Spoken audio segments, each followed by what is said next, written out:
Bawahan memiliki sesuatu untuk dikatakan. Di mata ragu-ragu Lin Bai, kerumunan yang dipimpin oleh Xiao Huang Mao tiba-tiba meledak menjadi keributan. Xiao Huang Mao menatap mata Lin Bai. Itu adalah pria yang membenci besi. Anda bahkan tidak melihat apa yang terjadi sekarang. Lord Light ada di sini. Anda masih sangat pasif.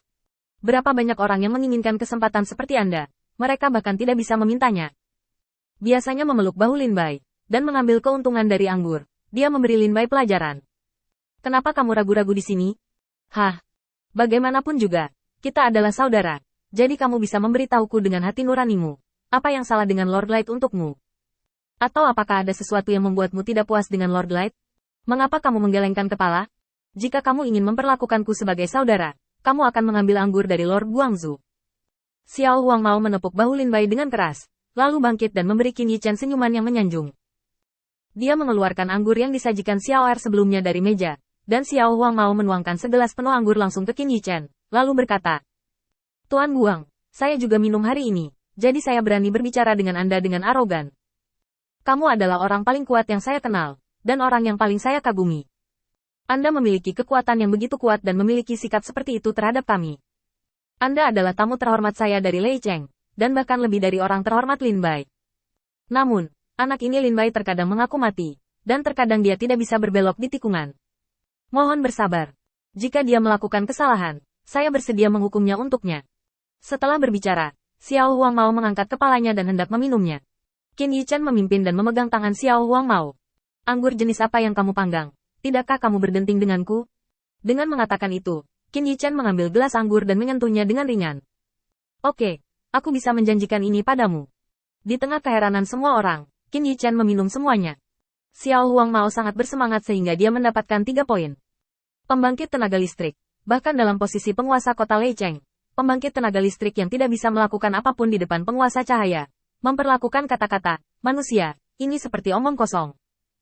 Tapi Qin Yichen, yang lebih kuat, tidak hanya mendengarkan kata-katanya, tetapi juga menghormati pendapatnya, mengadopsi kata-katanya, dan memanggang gelas anggur bersamanya.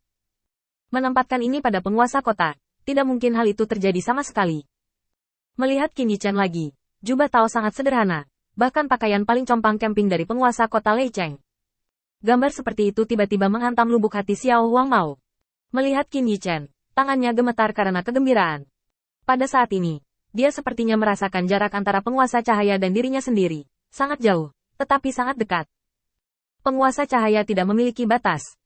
Dia mengangkat kepalanya dan minum anggur di gelas, dan menggantung gelas terbalik, tidak setetes anggur jatuh. Qin Yichen menyeringai dan mengambil toples anggur.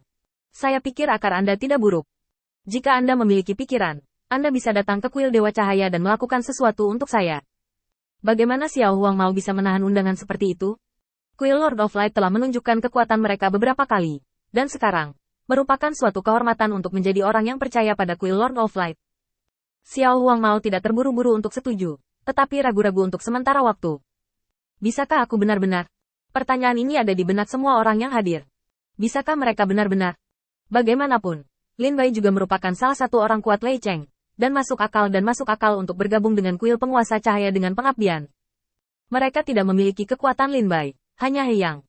Apakah mereka dapat bergabung dengan kuil penguasa cahaya masih merupakan masalah pilihan. Qin Yichen tersenyum santai. Aku berkata, selama ada cahaya di hati, semua orang bisa menjadi guang. Seolah mengingat sesuatu, Qin Yichen berjalan keluar dari toko anggur. Di belakangnya, Lin Bai dan yang lainnya menatapnya dengan curiga. Qin Yichen melihat lampu yang selalu terang di atas kepalanya dan tiba-tiba tersenyum. Raja binatang guntur telah menyerah, dan lampu yang selalu terang ini telah menjadi hal yang tidak berguna. Ketika Anda pertama kali datang ke Lei Cheng, mengapa saya tidak memberi Anda harapan? Wajah semua orang penuh keraguan. Harapan? Semoga barang ini masih ada. Qin Yichen menarik napas dalam-dalam, pikiran melintas di hatinya, mengangkat tangannya, dan menunjuk ke tengah lampu yang selalu terang. Hari ini, aku memberimu harapan untuk memulai perjalanan abadi. Satu jari Qian Kun bersenandung. Lapisan dan lapisan lingkaran sihir muncul di sekitar, seperti substansi, tetapi ilusi yang tak tertandingi. Lingkaran sihir tiba-tiba menyala dengan cahaya terang, dan langsung mengalir dari segala arah. Di ujung jari Qin Yichen, cahaya menyilaukan muncul. Sebelum semua orang sempat melihat kecemerlangan ujung jari Qin Yichen, saat berikutnya, aura sederhana dan bersahaja dimuntahkan dari ujung jari dan menghantam lampu Everbright. Lampu yang selalu terang, yang sangat keras sehingga bahkan binatang guntur tidak dapat mengguncangnya, diam-diam dimusnahkan dalam keheningan ini. Saat penyangga yang menggantung lentera meleleh, lentera jatuh ke bawah. Tidak baik. Rumah Tuan Kota. Beberapa orang buru-buru datang ke atap Lei Cheng. Melihat lampu yang jatuh, semuanya sangat cemas.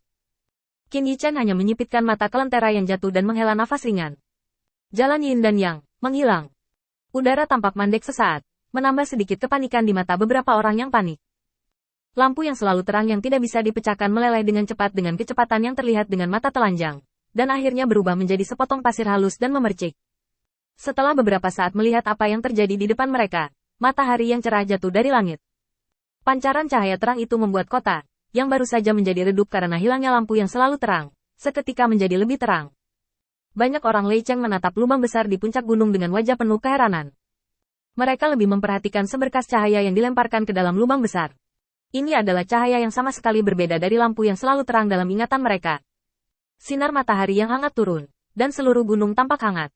Banyak orang mengulurkan tangan mereka dan mencari cahaya yang jatuh di tanah, dengan rasa terima kasih tertulis di wajah mereka. Di tengah kecemerlangan ini, seseorang tiba-tiba naik ke udara, dan itu tidak lain adalah Sai Lao. Raungan besar membuatnya ingin datang untuk melihat apa yang terjadi di sini. Tetapi ketika dia melihat celah besar di puncak gunung dan cahaya yang tersebar, wajahnya sedikit berubah. Sampai dia dengan jelas melihat Qin Yichen yang ada di kerumunan, memegang gelas anggur dan tersenyum. Dia dengan cepat jatuh dan datang langsung ke Qin Yichen. Dengan membersihkan jubah kuil, dia berlutut di depan Qin Yichen dengan satu lutut. Bawahanku telah melihat Lord Light Lord. Pada saat itu, ada ucapan yang tak terhitung jumlahnya di benak Sai Lao. Tetapi hanya ada satu jenis hadiah yang bisa membuat tangan Lord of Light berharga. Tuan Cahaya, apakah Anda menghancurkan gunung untuk manusia ini? Qin Yichen mengangguk ringan. Ya. Melihat Sai Lao, Qin Yichen tahu bahwa dia tidak perlu khawatir tentang itu. Pelindung kanan, yang dipercayakan oleh dirinya sendiri, bahkan lebih kuat dari dirinya sendiri. Dia tahu kali ini dan bertanya, dan dia pasti memiliki kalkulus kecilnya. Setelah mendapatkan jawaban Qin Yichen, Sai Lao tidak terburu-buru untuk menjawab. Matanya menyapu penonton yang tak terhitung jumlahnya, dan suaranya yang keras menyebar ke seluruh gunung. Bawahan berpikir itu tidak layak.